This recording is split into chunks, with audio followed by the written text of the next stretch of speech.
there were a lot of guys who I felt like, hey, my clients are creepy and I don't want them on Instagram. That's what it felt like to me, right? And I was like, no, man, everyone has to be on here, because what happens is if this guy's got a 10% advantage over you, that 10% is now 10% to the nth power because of the scalability of social media. The number one dating app in the world is Instagram. It's not Tinder, it's not Bumble, it's not Hinge, it's Instagram. Instagram is basically your dating resume. Yeah. Right? It's going to show off your lifestyle. It's going to show off what type of guy you are. If you're out here taking blurry cat selfies, then she's going to be like, who is this guy? Like, what is going on here? Yeah. Whereas if you actually know how to take a good photo, which most guys have completely no idea how to do, and if you also kind of just understand how to portray yourself the right way, good style, good posing, a girl's gonna see your Instagram and say, okay, this guy is actually really cool. I do want to hang out with him. So even if you go out and talk to a girl on the street or in the club or something, and then you give her your Instagram, she's gonna come back and follow you and be like, okay, this guy not only was cool in person, but he has a cool lifestyle. He seems cool here too. Seems like a quality person.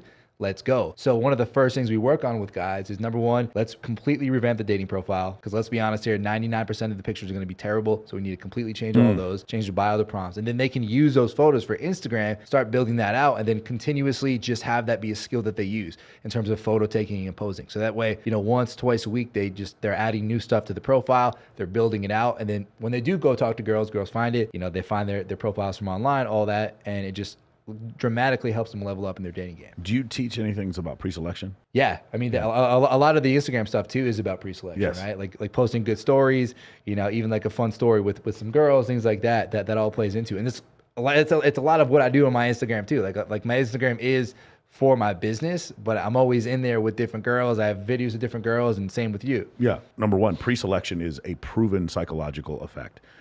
Dr. David Buss calls it the mate copying strategy. It is not called pre-selection in psychology. There actually are other terms for it. But the idea of a male having more access to more females makes even more females want more access to him. But most of the time, you're going to have like a few males populate the entire population. So if you have 100 men and 100 women, it's only 20 of the men that will populate with all 100 women. And this is like, a lot of people don't realize that the majority of men who've ever been born on this planet died a virgin. They don't realize that there's a stratification where, this is funny. And tell me if you've had the same experience when I talk to guys. About 25% of guys who are like virgins late in life, like mid-20s all the way to 30s. And then we get into like up to the 60th percentile. I don't know if you know this, the average North American male has had 7 sexual partners in his whole life. 7. And then, so now we're at the 60th percentile. And then once we get to the 80th percentile, the guy's been with 300 women. Once we get to the 90th percentile, he's been with like 1,000 women. It doesn't look like a line. It looks like a hockey stick where there's this small group of men up at the top who are having unbelievable access. And every one of them is on social media or fantastically rich or has an Emmy. And then there's a bunch of guys at the bottom who work either cashiers at Walmart or, work at a drive-through and then take the weird cat selfies like you were saying before. That's the thing, man. A lot of these sort of like average guys are getting lapped by the guys at the top. Yes. Because the guys at the top have all this stuff built out. They're already there. They're already making it happen. These guys, these other guys sort of in, that bottom 80%, they're just, I'm trying to figure this out on my own. Well, one day, like I'll stumble across the girl who's going to be perfect for me. It's all going to work out. It's like, bro, it's not going to work out. Because guys like us are going to take her. Like we're going to meet her first. So you need to stop getting lapped. You need to find a mentor or at least like put the time in to get this handled. Because if you don't, it's not just going to work itself out. You're going to get left behind. There used to be a dating middle class, and there isn't anymore. There used to be the guy who lived in Des Moines who had a Mustang and a decent job, and he would date the pretty girl at the Hooters. The problem is the pretty girl at Hooters is now at Bilzerian's house. You know what I'm saying? He's now at the Playboy Mansion. He's now at the Maxim Park. She has access to all these higher level guys because of social media. Correct. She's going to take advantage of that. Yes. And if you're just some nobody out here, like the Mustang in Des Moines, it's going to be a lot harder. It's nearly impossible. Like you've seen the stats. Have you seen the Washington Post survey? It was like 28% of men. They showed 2007, and it's about 12%. And then it spikes up to 28% after 2007. The number of men who had 0 sexual partners since 2007, which is when we started putting social media on our iPhone. That was the same year that started happening.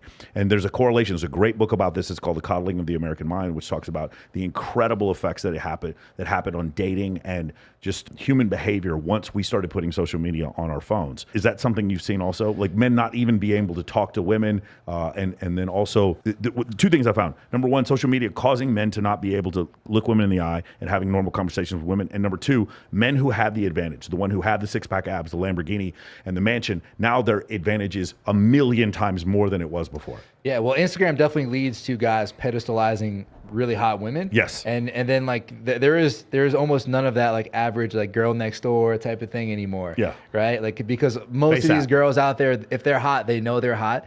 And a lot of times they're going to be taking advantage of it. So you need to be on your game. You need to be on your if you're going to attract those types of women. And if you're not, then good luck. Yeah. Right. And then when it comes to the guys, you know, who already have the built-in advantages, now they're building it out even more because it's like everyone can see it right away. He's, you know, the Lamborghini isn't hidden away. Like the cool lifestyle isn't hidden away. It's right there in your face.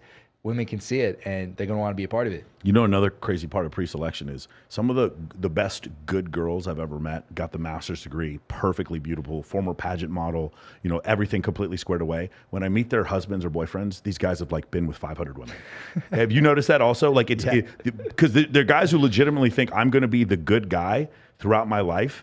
And then I'm going to deserve this good girl. And whenever I meet these good girls, like totally squared away, the girl is like nothing. She's been with 2 dudes in her whole life, no tattoos, completely. And then you meet the guy she marries, and the guy's been with 500-600 women. I see this happen all the fucking time. It's this misconception because you talked about this in one of your videos where guys are like, "Oh, I want to only talk to this perfect type of woman or set up my life for this perfect type of girl." And it's like, no, you need to have experience with lots of different types of girls. Well, yeah, as a guy, you need to be going out there. You need to be dating different women, figuring out what you like and what you don't like, and building that sort of abundance mindset. Because if you're not, and you're like, oh, there's this one girl that I want, and like it's only going to be her.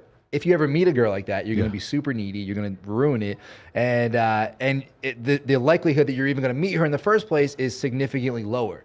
You need to be going out just dating a bunch of different women, you know, enjoying yourself, and then also learning the lessons from those experiences, getting better all the time. Concept of a soulmate. I find it tends to be more women than men that believe in this, but have you had this issue before where you meet these guys who think that they deserve, like somehow this perfect partner is going to, they deserve it because their parents told them that they deserve it and they need to just wait and it's going to fall into their lap? Well, it's super funny to me, man, because like as a guy who goes out there, does a lot of dating, like there might be 1 or 2 out of every 10 girls that I go out with where I'm like, okay, I could actually see maybe some type of a future with this girl. Mm-hmm. And then there's these guys out here who they're like, oh, this girl that I work with, she's my soulmate. Like I want to try to make it work with her. It's got to be her. It's like, bro, like you don't even know what you want yet. You have no idea kind of even what's going on here. And yeah, it's like the concept of a soulmate.